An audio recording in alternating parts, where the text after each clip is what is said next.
الله! أمواج رويال توباكو، فعلًا رويال توباكو تبغ ملكي، ثبات، فوحان، جمال يطرح، ولا غلط العطر 10/10 من جميع النواحي، محظوظ حصلته بنص السعر، لكن هي كانت آخر قطعة.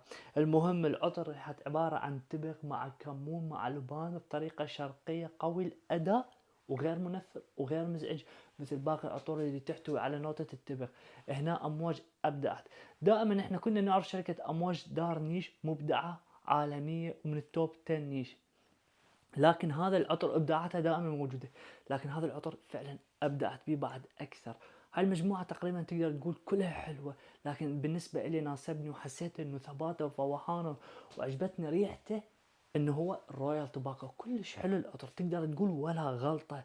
رويال توباكو فخم جميل رائع رجولي، ما يناسب النساء، يحب اجواء بارده وبالاخص يكون بالليل.